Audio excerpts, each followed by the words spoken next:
Okey, kita teruskan dengan imbangan pembayaran. Okey, apa itu imbangan pembayaran?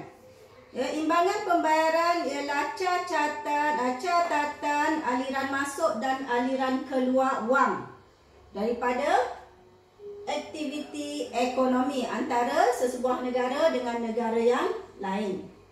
Okey, imbangan pembayaran terdiri daripada beberapa akaun.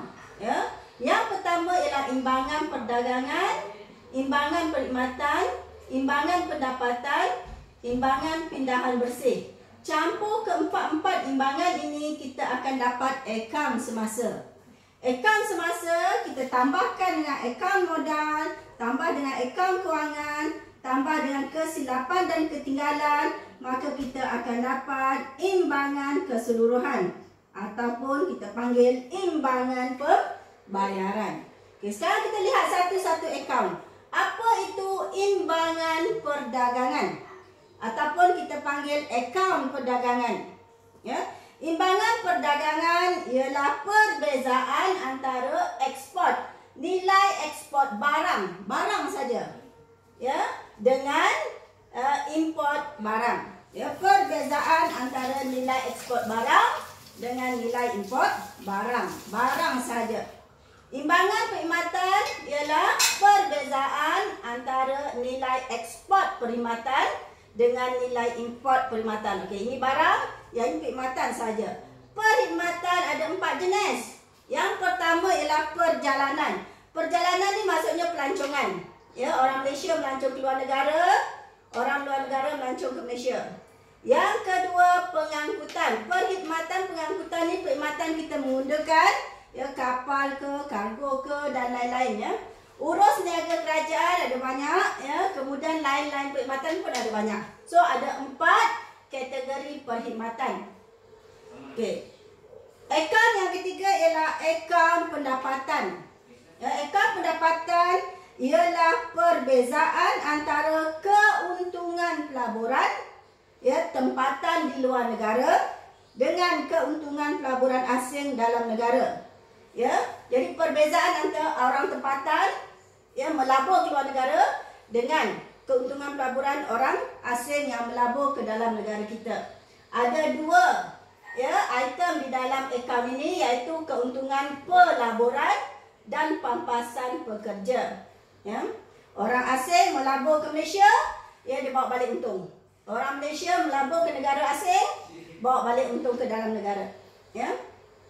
Okey, pindahan bersih ialah nilai bersih daripada bayaran pindahan yang tidak melibatkan sebarang urus niaga ekonomi.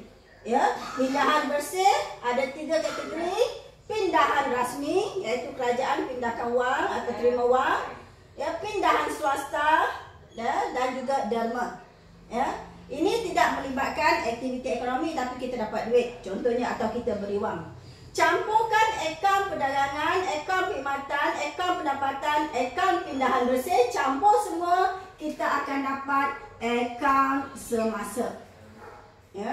Jadi nak kira akaun semasa, rumusnya akaun perdagangan tambah akaun perkhidmatan tambah akaun pendapatan tambah akaun pindahan bersih, dapatlah akaun semasa. Okey, apa itu akaun modal? Ya. Akaun modal yang merekodkan nilai bersih aliran wang bagi pindahan modal dan aset, bukan kewangan, bukan pengeluaran. Ya.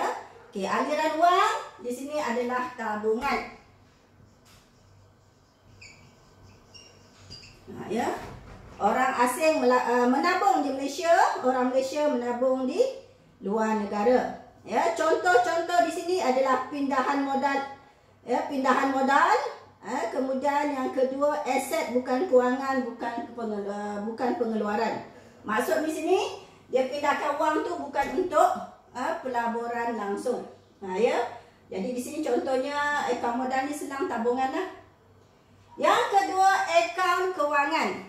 Ya, akaun kewangan merekodkan nilai bersih aliran wang bagi pelaburan langsung, pelaburan portfolio, derivatif kewangan dan lain-lain pelaburan. Ya, jadi akaun kewangan ni ya adalah pindahan dalam bentuk aset wang.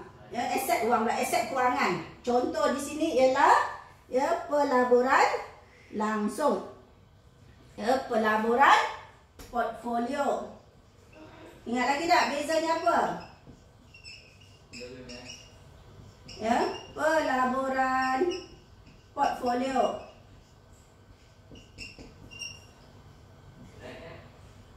Yang ketiga tadi adalah derivatif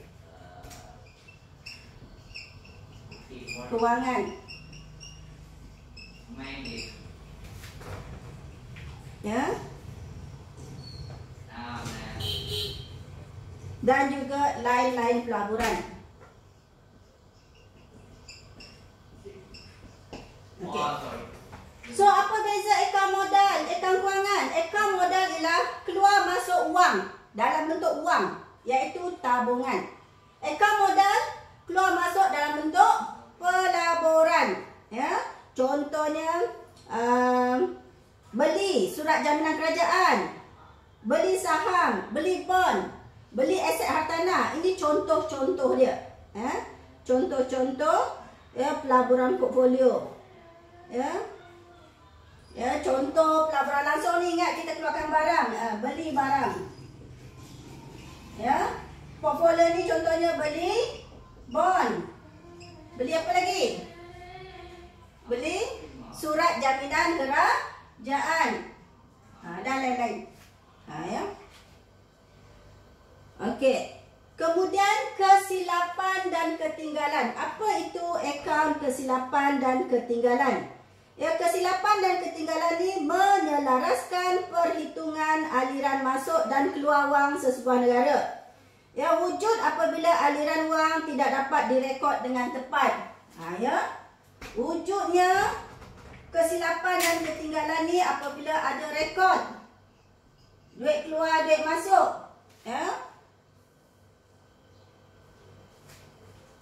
aliran wang. Ya, yang tak tahu dari mana. Ya. Ya, contohnya aliran wang haram. Ya, tak ada rekod, tapi ada nampak duit masuk. So ini masuk dalam kesilapan dan ketinggalan, ya. Okey. Campurkan semua sekali akaun semasa. Ya, akaun modal, akaun kewangan, kesilapan, ketinggalan, maka kita akan dapat imbangan pembayaran. Ya. Okey, imbangan pembayaran ni kalau nilai dia positif, maka kerajaan akan gunakan wang itu.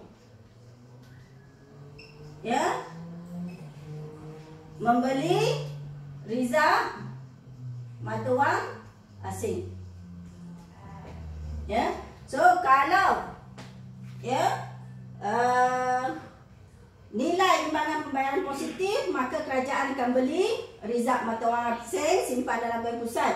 Sebaliknya, kalau imbangan pembayaran nilainya negatif, maka kerajaan terpaksa menjual rizal mata wang asing. Okey, itu saja.